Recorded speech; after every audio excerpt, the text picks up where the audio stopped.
मागच्या महिन्यातलं जोडपं आता पुन्हा आपल्या भेटीला येते, पुन्हा आपल्याला भेटायला येते. मागच्या महिन्यातलं जोडपं आता त्यांचं मूल मोठं झालं, शाळेत जायला लागलं. आणि मग आता संसार चक्र कसं आहे ते आपण अनुभवूया या दोघांकडनं. पहिल्यांदा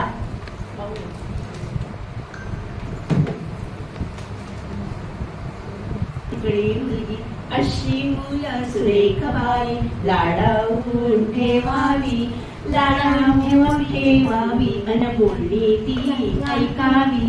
ज्याला टोणा त्याचा उत्तर, साऱ्याचे स्थावर आपल्या माथ्यावर फोडावे, माथ्यावर फोडावे, आणि कोडगे होऊन जगावे.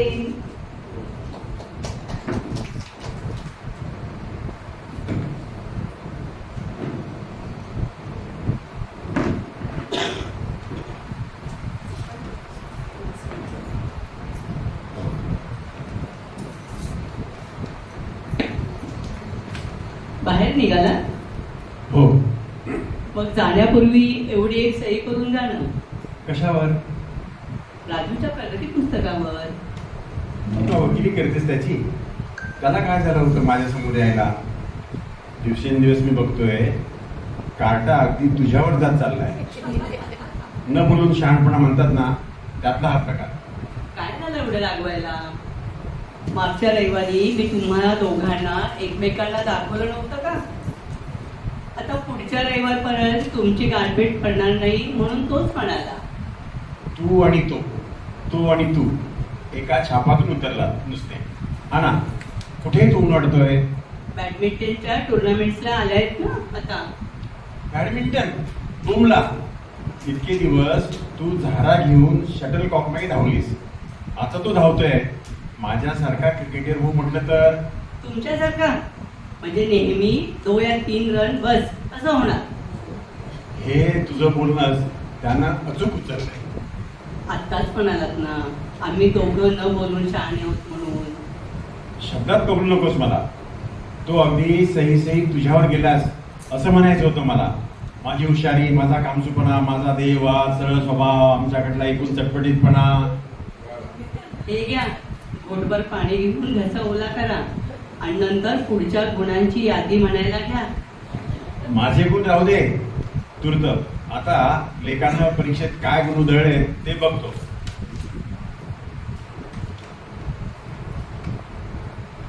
अरे रे, हे काय मार्क? काय हे मार्क? गणितात 100 पैकी 57. अगदी तुझ्या बाबांनी हात ठेवले दिसतो डोक्यावर. आता त्यात माझ्या बाबांचा काय संबंध आहे?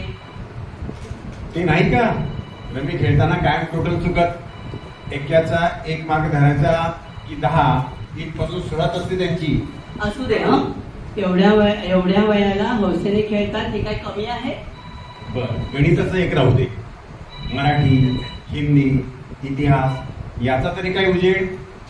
बाबांचे विषय चांगले आहेत. अगं पण तुझ्या भावाचे कुठे आहेत? जब बम तपेगा तब गरमागरम पाणी से पाय सेकना असलं हिंदी बोलते तुमचा दिलीप. असतो एखाद्याचा विषय जरा कच्चा म्हणून काही एवढं हिनवायला नकोय. हिनवून तरी काय फायदा होणार आहे का?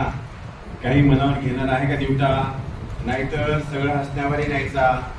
अगदी तुमच्या घरच्या नोकराची सवय उचलली हुबेहूब. कोण तो तुमचा नोकर, लल्लू का काहीतरी? आता नोकराची सवय त्याला कशी लागेल? उगाच आपलं वड्याचं तेल वांग्यावर. वांग? अगं त्याची आठवण सुद्धा नको काढूस. तुमच्या घरी जेव्हा बघावं तेव्हा आपली वांगी नवमी असते. त्यानं आता आपली मुलंही वांगी खाऊ झाली आहेत. घ्या लेको, पाण्यात वांगी खा आणि पेपरात भोपळ मिळवा. हे मात्र तुमचं उगाच.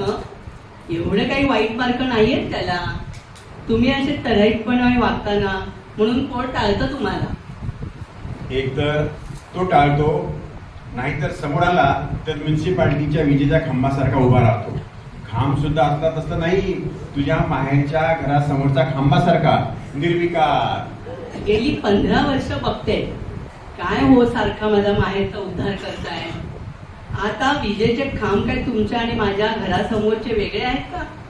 तुमच्या घरासमोरचे खांब हसतमुख आणि आमच्या समोरचे त्रासिक. बरं बरं, आण ते इकडे अधोगती पुस्तक. अजून आमची सही घेतोय हे काय कमी आहे?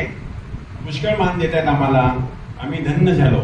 आणि आता सुकन्या कुठे आहे? ती गेली आईकडे 4 दिवस राहायला. म्हणजे प्रश्नच मिटला, ती पण त्या कुशीतूनच उतरणार. आई ग, हे आई. काय रे? मी जिवंत आहे अजून, माझ्याशी बोललं तर चालेल म्हणावं त्याला. थांबव. काय रे राजू? आई ग, मला बॅडमिंटनची चॅम्पियनशिप मिळाली ग, तेवढंच सांगायला आलो होतो तुला. जातो आता. अय्यो खरंच? अहो ऐकलत का? तरी मी म्हणत नव्हतो, पुढात माझ्यासारखे काही कोण येणारच, आलेच म्हणून.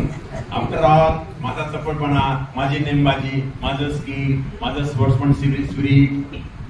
पुढचं पाठ आहे मला, तेव्हा तुम्ही निघा आता. आणि थोडं डोकं उतरलं असेल तर लवकर घरी या. का ग? घरात मी एकटी आहे ना, म्हणून. तुम्ही आणि तुमचे एवढे गुण सोबतीला असले की वेळ चांगला जाईल माझा, नाही?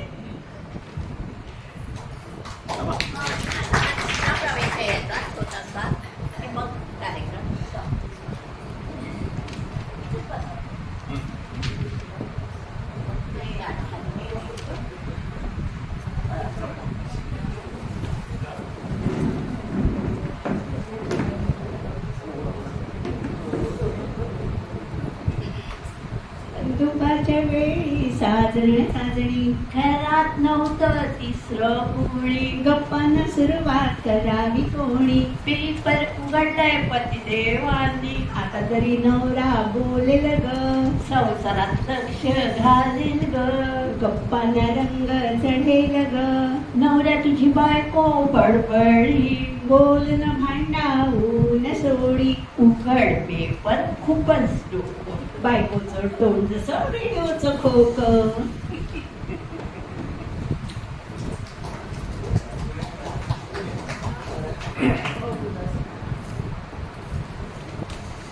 आता काय सांगू? कपाळ 15 महिन्यात.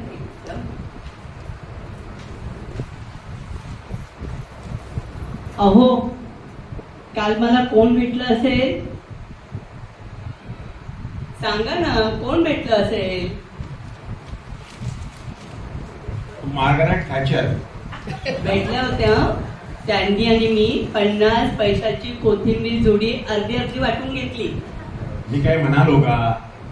नाही, मी म्हणाले. ऐका ना बरे का, काल मला ना आठवल्यांची सून भेटली होती. ती हो मागे पळून नव्हती का गेली दिरांसोबत, ती. काय कमाल आहे, चक्क हसली माझ्याकडे बघून. माणसाने लाज सोडावी. सोडावी म्हणजे किती सोडावी म्हणते. मागे काय काय उठलं होतं नाही तिच्याबद्दल. आता पुष्कळांना आपले नवरे आवडत नाही, त्यात काय एवढं. पण म्हणून कोणी तिच्याबरोबर का पळतं?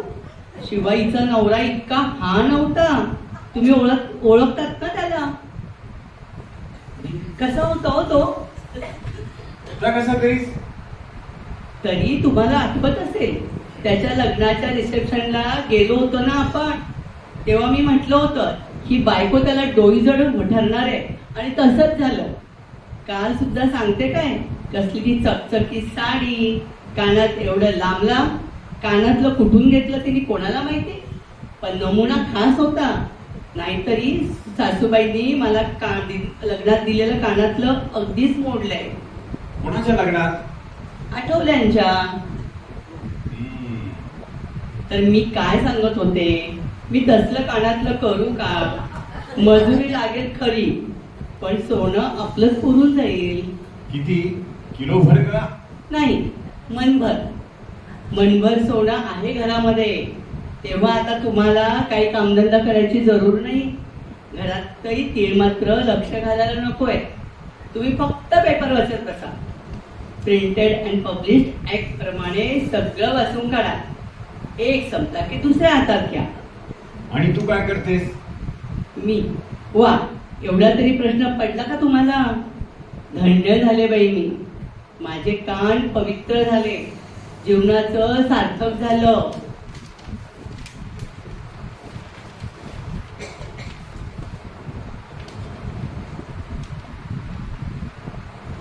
वाचलो पेपर. आता सांग, तू काय करण्याचा भेद केलायस?